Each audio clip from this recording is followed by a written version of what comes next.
Hello po, magandang araw po sa aming mga partner client at sa mga kasamahan namin sa Light Microfinance. Magandang araw po sa lahat ng mga loyal partners, client ng Light Microfinance. Ako nga po pala si Pastor Eric Agpalo. Ako po yung mentor ng Dasmariñas, Cavite. Ang topic ng aralin natin for this month, March, ay ang panawagan na magkaroon tayo ng self-control. Mga minamahal namin na kasama dito sa gawain dito sa Light Microfinance, napakahalaga hindi lang tayo malago sa ating pangkabuhayan o negosyo, kundi tayo ay nagbubunga din sa biyaya ng Diyos na may kasamang kaloob ng Diyos na gumalak habang tayo ay busy sa iba't ibang gawain. Iba't ibang gawain natin sa buhay. May kabuluhan dapat ang ating buhay. Sa ating pong topic ngayong umaga, kukuhain po natin sa Luke chapter 22 verse 40. Bible. At ang sabi doon, pagdating doon, sinabi niya sa kanila, manalangin kayo upang hindi kayo madaig ng tukso. Si Jesus Christ po ang may salita nito. Si Jesus Christ po ang may sabi nito. Pagdating nila doon sa Mount Olive, doon sa Mount Olive po ay mayroon pong Garden of Gethsemane doon. Nagpunta po si Jesus Christ doon. Yan pong pangyayari dyan sa Luke chapter 22 verse 40. Pumunta siya doon sa Mount Olive, nandun po yung Garden of Gethsemane, doon po siya nagpipray, kasama po yung mga alagad niya, yung mga apostles niya. At doon po sinabi niya sa kanila, manalangin kayo upang hindi kayo madaig ng tukso. So dito po sa talata na ito, meron po tayong tatlong salita ni Jesus na tututukan po natin. Una, yung sinabi niya sa kanila. Ano yung sinabi niya sa kanila? Manalangin kayo upang hindi kayo madaig ng tukso. Number one point po natin dito ay ang salita niya. Yung otoridad ng salita ng Diyos, otoridad ng salita ni Jesus na sinabi niya doon po sa kanyang mga alagad. Sa spirito po kasi ng paglilingkod at panlaban sa tukso, wala nang mga mas makadadaig pa laban sa salita ng Diyos. Alam niyo po, pag meron po tayong salita ng Diyos, mahirap po manaig ang mga tukso sa ating buhay. Kaya nga, number one, ang kailangan po natin, dapat tayo po ay mayroong mga salita ng Diyos. Because ang salita ng Diyos ay makapangyarihan po nito. Kaya nga, lagi po tayo magbabasa ng Biblia. Lagi tayo magbabasa ng mga salita ng Diyos. Ang Biblia po ay salita ng Diyos po yan. Lahat po ng mga pangyayari noon, Old Testament, New Testament, was recorded. Kinanonize, nilagay po sa Bible, pinatutuhanan po ng lahat. Ang lahat po na yan ay salita ng Diyos. Kaya napakahalaga po sa ating pong panahon ngayon na mga salita ng Diyos binabasa natin araw at gabi.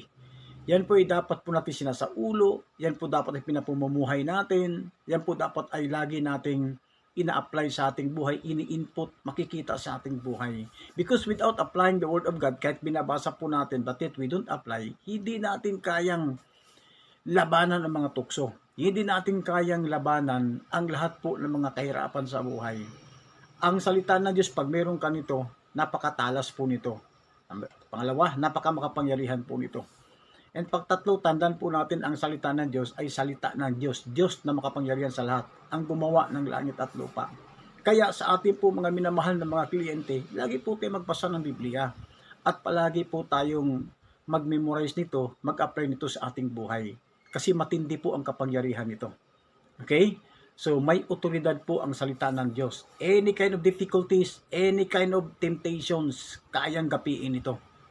And number 2, sabi ni Jesus Christ, manalangin kayo upang hindi kayo madaig ng tukso. Unang-una yung salita niya dapat na sa atin. Pangalawa, hamon sa atin ni Lord, manalangin tayo. Alam niyo po ba kung ano po yung panalangin? Ang panalangin po ay pagkikipag-usap sa ating Panginoong Jesucristo. It is our conversation with the Lord. We are talking to the Most High God. Prayer is our access to the throne of God. Prayer changes everything. Di ba?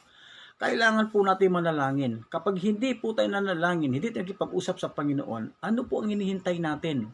Anong blessing ang hinihintay natin mula kay Lord?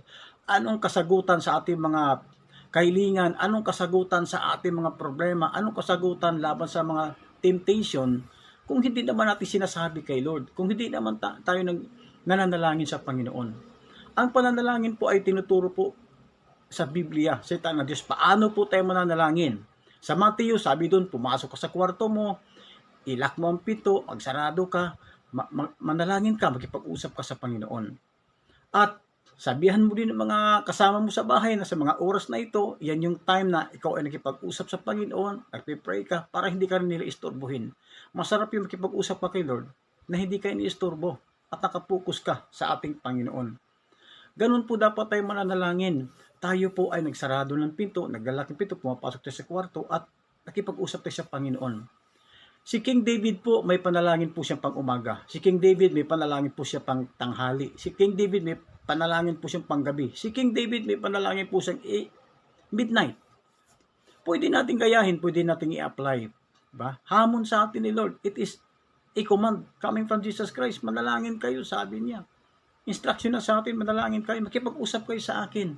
Kapag hindi po natin pinarating sa akin ang ating mga problema, ating mga suliranin, yung mga tuksong dumarating sa ating buhay, anong hinihintay natin na kasagutan? Wala.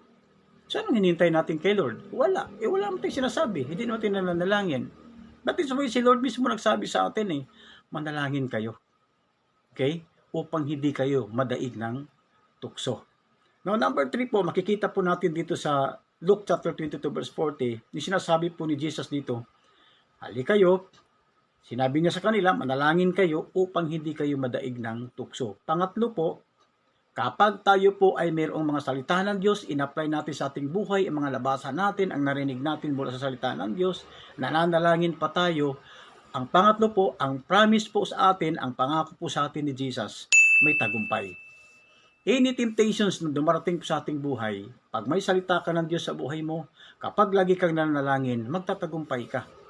Any difficulties in life, magtatagumpay ka.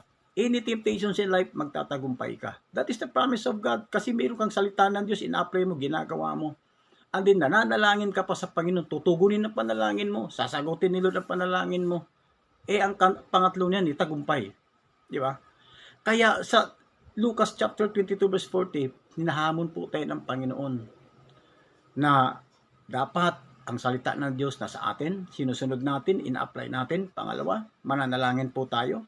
At pangatlo, dapat po makikita natin, nagtatagumpay po tayo, masarap mamuhay ng ating katagumpayan ay bunga ng ating mga panalangin.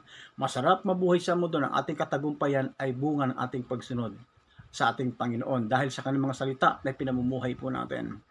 Kaya nga mga partner client, mga mahal na kliyente po namin sa akin po pagtatapos, huwag po natin kalimutan ang palagi magbabasa ng Biblia, manalangin, ang kasunod nito, tagumpay sa buhay natin.